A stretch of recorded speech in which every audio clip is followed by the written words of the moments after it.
प्यारे सभी छात्र छात्राएं, आज हम कुछ समान अध्ययन के प्रश्नों को डिस्कस करेंगे जो आगामी सभी प्रतियोगी परीक्षाओं में समान अध्ययन के प्रश्न आते हैं।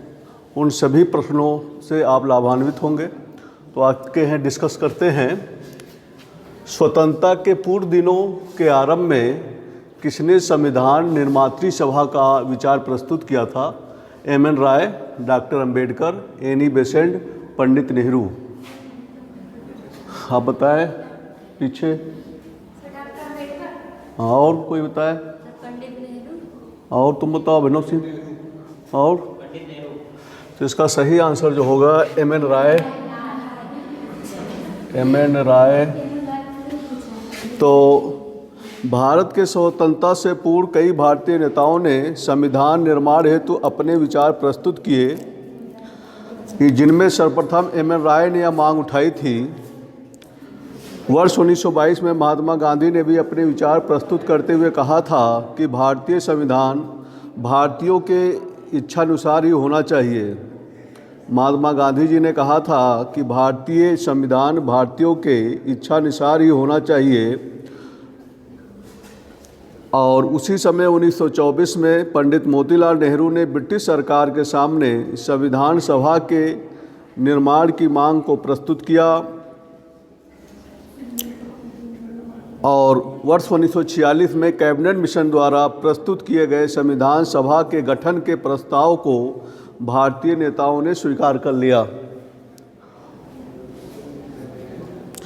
दूसरा है, निम्नलिखित में से कौन सा सही सुमेलित नहीं है? कर्नाटक का प्रथम युद्ध 1746 से 48 ईस्वी में हुआ कि कर्नाटक का द्वितीय युद्ध 1750 से 1752 ईस्वी में हुआ? कर्नाटक का तृतीय युद्ध 1758 से 63 या पानीपत का तृतीय युद्ध 1761? तो इसमें से कौन सुमेलित नहीं है ये आपको बताना है।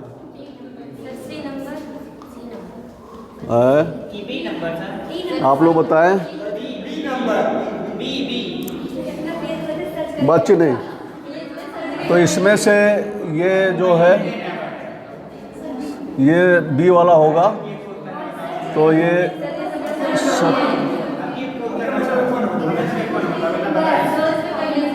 बाची नहीं, 1749 1754 ईस्वी में हुआ। तो इस प्रकार से हल्ला न करो। कर्नाटक का द्वितीय युद्ध 1749 से 54 को हुआ, ना कि 1750 से 52। बाकी सभी सुमेलित है। कर्नाटक का प्रथम युद्ध एकदम रट लीजिए 1746 से 48, कर्नाटक का तृतीय युद्ध 1758 से 1763 और पानीपत का तृतीय युद्ध तो जारी रहे 1761 में। निम्नलिखित में से कौन सा भ्रंश घाटी से होकर प्रवाहित होती है? कृष्णा नदी, महानदी, तापी नदी और गोदावरी नदी। आए बताएं।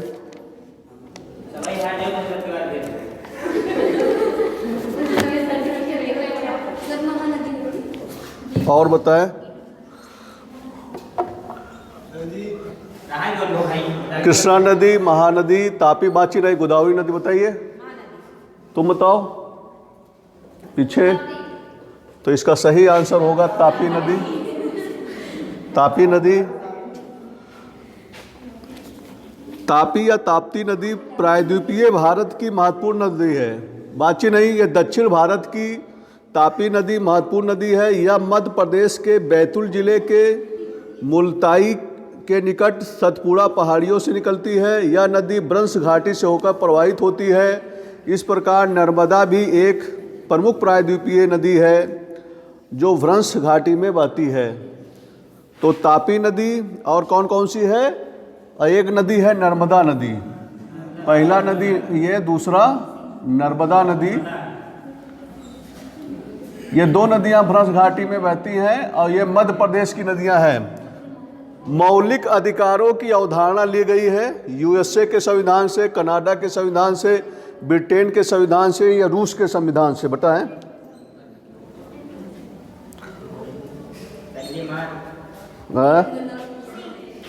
फंडामेंटल राइट कहाँ से लिया गया है? कि कनाडा के संविधान से, ब्रिटेन के संविधान से, रूस के संविधान से, कि यूएसए के संविधान से? बताएं। हाँ हाँ, यूएसए संविधान से लिया गया। Very good. निम्नलिखित में से कौन सा अनुच्छेद राज्य सरकार को ग्राम पंचायतों के गठन करने का निर्देश देता है? एक हिसाब से राय देता है कि आप ग्राम पंचायतों का गठन किया जाए। किस अनुच्छेद में? अनुच्छेद 32, अनुच्छेद 40, अनुच्छेद 48, अनुच्छेद 51। और बताएं, आप बताएं। तो इसका सही आंसर होगा अनुच्छेद 40, जो है ग्राम पंचायतों के गठन के बारे में दिया गया है।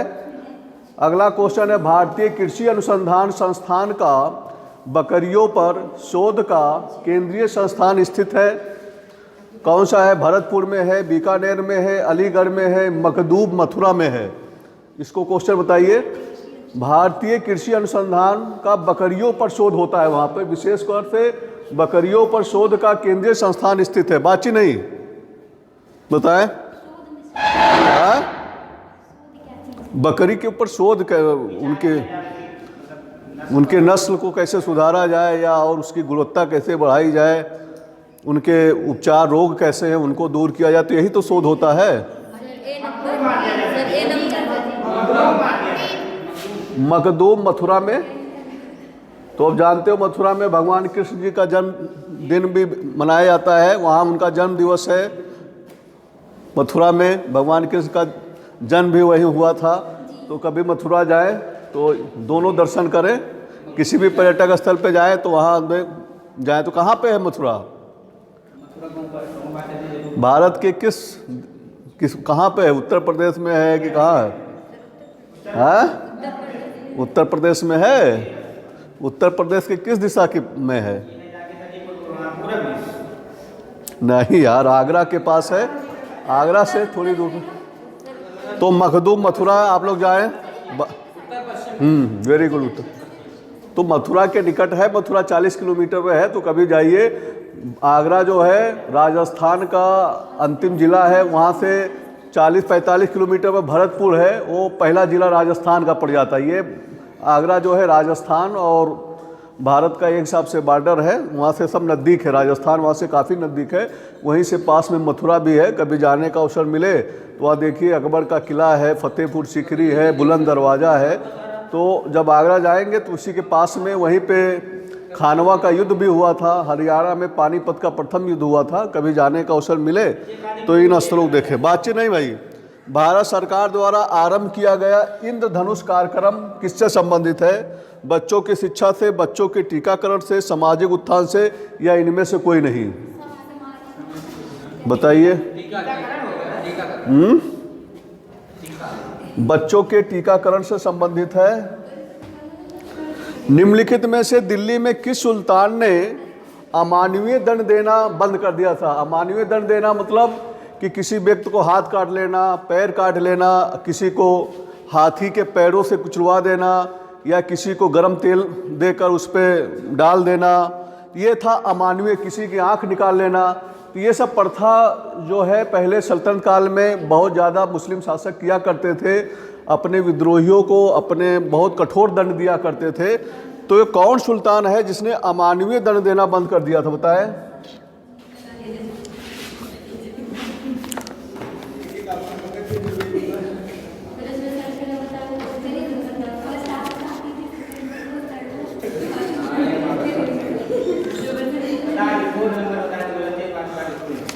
तो इसका सही आंसर जो होगा वो फिरोज तुगलक होगा। फिरोज तुगलक ने अमानवीय दंड देना बंद कर दिया था, और इस प्रकार से 25 दिसंबर 2014 को भारत सरकार ने स्वास्थ्य एवं परिवार कल्याण मंत्रालय ने मिशन इंद्रधनुष कार्यक्रम की शुरुआत की। यह कार्यक्रम बच्चों के टीकाकरण से संबंधित है। 2020 तक इसमें अधिकतर बीमारियां जो थी, जो टीके लगे थे, डिप्थीरिया, काली खांसी, हेपेटाइटिस बी, खसरा, पोलियो, टीबी, टिटनेस, ये सब टीके लगाए जाते हैं इंद्रधनुष के तहत। मिशन इंद्रधनुष के तहत कौन कौन से टीके लगाए जाते हैं? डिप्थीरिया के, काली खांसी के, हेपेटाइटिस के, खसरा के, पोलियो के, टीबी के, टिटनेस के। एक बार और दोहरा लेते हैं। स्वतंत्रता से पूर्व दिनों में आरंभ में किसने संविधान निर्मात्री सभा का विचार प्रस्तुत किया था? तो डॉक्टर एम.एन. राय। निम्नलिखित में कौन सा सही सुमेलित नहीं है? तो कर्नाटक का द्वितीय युद्ध 1749 से 54 हुआ, बाकी सब सुमेलित है। कौन सी नदी भ्रंश घाटी से प्रवाहित होती है? दो नदियां हैं, ताप्ती और नर्मदा भ्रंश घाटी से बहती हैं। दोनों नदियां प्रायद्वीपीय नदियां। प्रायद्वीपीय मतलब ये दक्षिण भारत की नदियां हैं। मौलिक अधिकारों की अवधारणा फंडामेंटल राइट कहाँ से लिया गया है? यूएस से, संविधान से, ब्रिटेन से। नीति निर्देशक नीति कहाँ से लिया गया है? नीति निर्देशक नीति कहाँ से लिया गया है? आयरलैंड से लिया गया है, ये सब जाने। संसदीय प्रणाली कहाँ से लिया गया है? ब्रिटेन से। संसदीय प्रणाली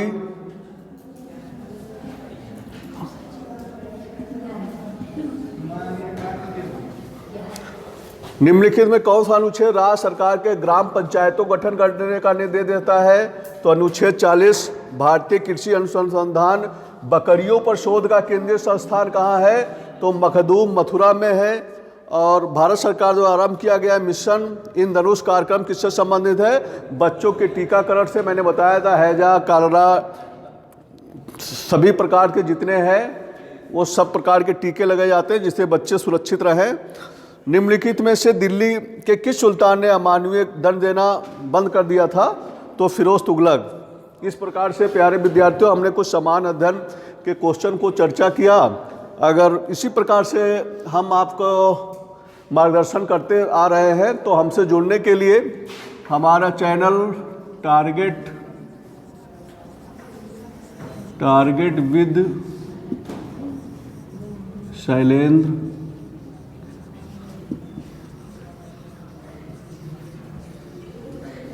ये YouTube पे है, इस पे जाकर सब्सक्राइब करें जिससे कि जो भी वीडियो बनाऊँ प्रेषित करूँ आप सबको मिले। और दूसरा है ऑटो प्ले पे मार्गदर्शन या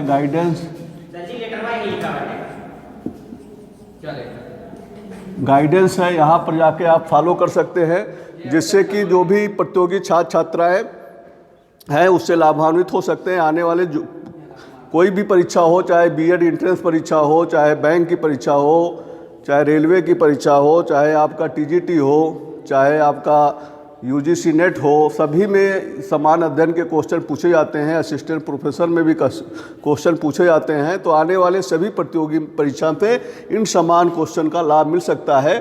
तो हमसे जुड़ने के लिए टारगेट विद शैलेंद्र को सब्सक्राइब करें, ऑटो प्ले पर गाइडेंस।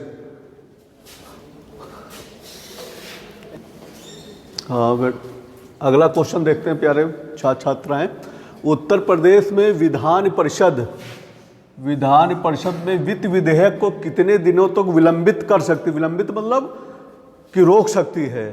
कितने दिनों तक? अधिकतर 20 दिन, 15 दिन, 14 दिन, 1 माह तक। भारतीय विधान परिषद, उत्तर प्रदेश की एक विधानसभा होता है, दूसरा विधान परिषद। विधान परिषद को उच्च सदन कहते हैं और विधानसभा को निम्न सदन कहा जाता है। तो बहुत से राज्य ऐसे हैं जहां पर विधान परिषद और विधानसभा दोनों है। कुछ राज्यों में केवल विधान परिषद है, विधानसभा विधान परिषद नहीं है।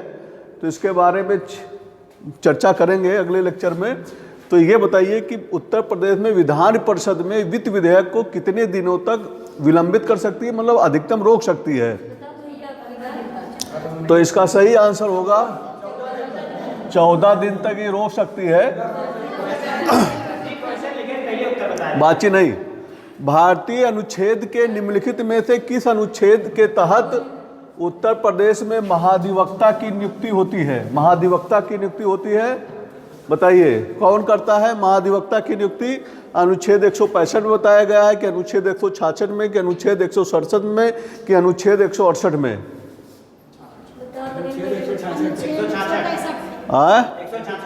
तो इसका सही आंसर अनुच्छेद 165 में। और महाधिवक्ता तब तक नियुक्त रह सकते हैं जब तक राज्यपाल चाहेगा। राज्यपाल की कृपा पाल जब तक उनकी कृपा रहेगी तब तक ये महाधिवक्ता रह सकते हैं कोई भी व्यक्ति। यानी कि राज्यपाल के प्रसाद पर्यंत तक ये रह सकते हैं। इसका कोई निश्चित टाइम नहीं है। जैसे राज्यपाल अधिकतर नियुक्त होता लगभग 5 साल के लिए, लेकिन राष्ट्रपति की कृपा पर रहते हैं। राष्ट्रपति जब चाहे किसी भी गवर्नर को बुला सकता है, या राष्ट्रपति चाहे तो किसी व्यक्ति को 2 राज्यों का राज्यपाल भी बना सकता है, उसके अंदर पावर होती है। तो इसी प्रकार से यहाँ पे राज्यपाल की किसी भी राज्य के गवर्नर की पावर होती है कि वो महाधिवक्ता को नियुक्त कर सकता है। और किस अनुच्छेद के तहत? अनुच्छेद 165 के तहत। वह कौन सा मुगल बादशाह था जो अंग्रेजों का पेंशन भोगी बन गया था? Akbar second, Ahmad Shah, Shah Alam, Alamgir second. वो ये उत्तर मुगल कालीन सभी बादशाह हैं। बाद में अंग्रेजों ने उनको पेंशन भोगी बना दिया, कहा कि अब आपके राज्य समाप्त हो जाता है, अब आप पेंशन लेकर अब आराम करें, विश्राम करें। तो कौन है? हाँ, वेरी गुड, शाह आलम। शाह आलम को अंग्रेजों ने पेंशन भोगी बना दिया। भारत में कन्याकुमारी अवस्थित है। कहाँ पर अवस्थित है? भूमध्य रेखा के उत्तर में है कि भूमध्य रेखा के दक्षिण में है कि मकर रेखा के दक्षिण में है कि कर्क रेखा के उत्तर में? बताएं। मध्य रेखा के दक्षिण में। मध्य रेखा के दक्षिण में। है?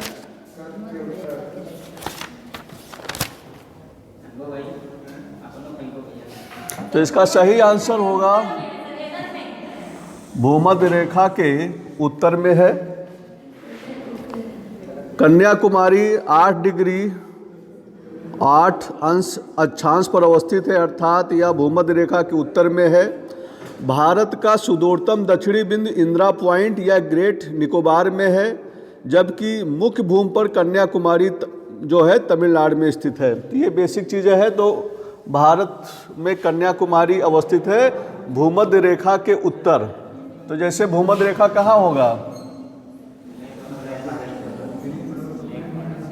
ये भूमध्य रेखा है।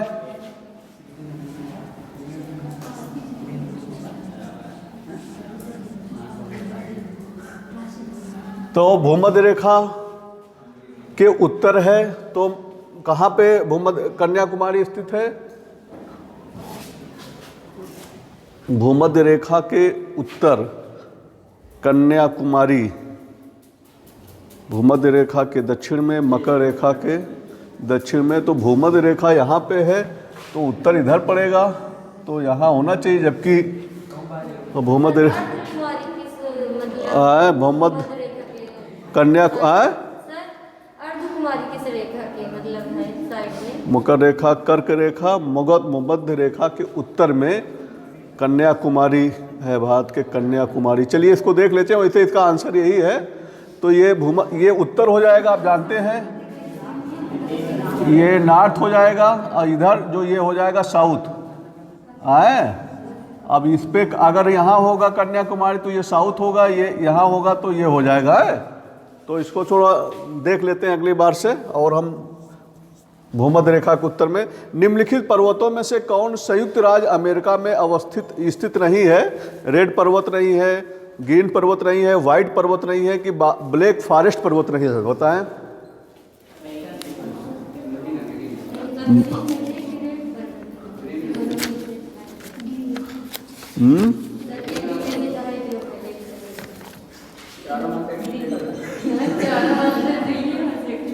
संयुक्त राज्य अमेरिका में कौन नहीं है? तो ब्लैक फॉरेस्ट पर्वत, ब्लैक फॉरेस्ट पर्वत जो है बाची नहीं, ये संयुक्त राज्य अमेरिका में नहीं है। ब्लैक फॉरेस्ट पर्वत दक्षिणी पश्चिमी जर्मनी में अवस्थित है। ये कहाँ पे है? जर्मनी में अवस्थित है। जबकि ब्लैक पर्वत, ग्रीन पर्वत, रेड पर्वत, व्हाइट पर्वत संयुक्त राज्य अमेरिका में स्थित है। जबकि ब्लैक फॉरेस्ट पर्वत कहाँ पे है? जर्मनी में है। याद रखिएगा, जर्मनी में है। अगला क्वेश्चन महत्वपूर्ण क्वेश्चन, इसमें बहुत कंफ्यूजन है। मोस्ट इंपॉर्टेंट क्वेश्चन आता है, भारतीय राष्ट्रीय कांग्रेस की प्रथम महिला अध्यक्ष कौन थी? विजय लक्ष्मी पंडित, सरोजिनी नायडू, एनी बेसेंट, सुचिता कृपलानी? बताएं। सरोजिनी नायडू भी तो बनी है। तो भारतीय राष्ट्रीय कांग्रेस की प्रथम महिला अध्यक्ष बताइए। तो Annie Besant, very good, Annie Besant है। कब बनी है, किस सन में बनी है? इनके सबका सब पहचान है मेरे फैमिली में।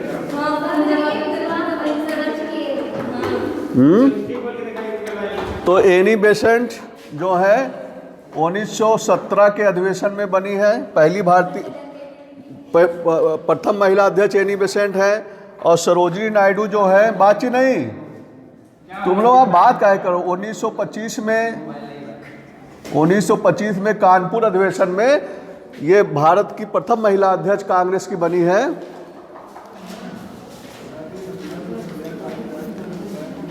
अगला क्वेश्चन है, भारतीय संविधान में कल्याणकारी राज्य के विचार को सम्मिलित किया गया है किस सूची में? प्रस्तावना में, राज्य के नीति निर्देशक तत्वों में, मूल अधिकारों में कि चतुर्थ अनुसूची में? बताएं।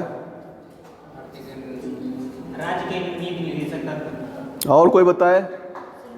साक्षी सिंह है? और बताए? अभिनव तुम बताओ। तो इसका सही होता है राज्य के नीति निर्देशक तत्व। तो राज्य के नीति निर्देशक में कल्याणकारी राज्य की परिकल्पना की गई थी। और राज्य के नीति निर्देशक तत्व कहाँ से लिए गए हैं? आयरलैंड से। ये दो क्वेश्चन मिल गया। आयरलैंड से नीति निर्देशक तत्व लिए गए हैं। इनमें से कौन मूल अधिकार नहीं है? मूल फंडामेंटल राइट अधिकार नहीं है। मूल अधिकार कहाँ से लिया गया है? अमेरिका से। अभी हमने बताया।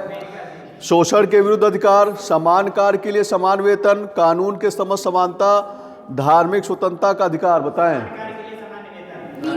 हाँ, वेरी गुड। समान कार्य के लिए समान वेतन जो है ये आपका फंडामेंटल राइट नहीं है। तो एक बार और देख लेते हैं। उत्तर प्रदेश की विधान परिषद विधि विधेयक को 14 दिन तक ही रोक सकते हैं। अनुच्छेद 165 में महाधिवक्ता, कोई राज्य महाधिवक्ता की नियुक्ति कर सकता है। शाह आलम को अंग्रेजों ने पेंशन भोगी बना दिया था। भारत में कन्याकुमारी भूमध्य रेखा के उत्तर में स्थित है। निम्नलिखित पर्वतों में से कौन संयुक्त राज्य अमेरिका में अवस्थित नहीं है? तो ब्लैक फॉरेस्ट पर्वत जर्मनी में है, जबकि रेड पर्वत, ग्रीन पर्वत, व्हाइट पर्वत जो है ये अमेरिका में, संयुक्त राज्य अमेरिका में है। भारतीय राष्ट्रीय कांग्रेस की प्रथम महिला अध्यक्ष 1917 में एनी बेसेंट बनी। और दूसरी अध्यक्ष जो है सरोजिनी नायडू 1925 के कानपुर अधिवेशन में इन्होंने अध्यक्षता किया था। भारतीय संविधान में कल्याणकारी राज्य किस में है? तो राज्य के नीति निर्देशक तत्वों में है। इनमें से कौन मूल अधिकार नहीं है? समान कार्य के लिए समान वेतन। इस प्रकार से हमने कुछ समान अध्ययन जनरल स्टडीज से संबंधित क्वेश्चनों को डिस्कस किया, जो आने वाले आगामी सभी प्रतियोगी परीक्षा में सभी विद्यार्थी लाभान्वित होंगे। फिर से आप हमसे जुड़ने के लिए हमारे चैनल टारगेट विद शैलेंद्र को सब्सक्राइब करें, जिससे कि जो भी हम प्रतियोगी परीक्षा से वीडियो बनाऊं वो तुरंत आपको मिल सके। दूसरा चैनल ऑटो प्ले है, वहां पर जाकर आप फॉलो करें। वहां से भी आप प्रतियोगी परीक्षा संबंधित पर्यावरण, समान अध्ययन, इतिहास से संबंधित या इतिहास के टीजीटी से संबंधित बहुत से हमने वीडियो प्रेषित किए हैं, उससे आप अधिक से अधिक लाभान्वित हों। धन्यवाद।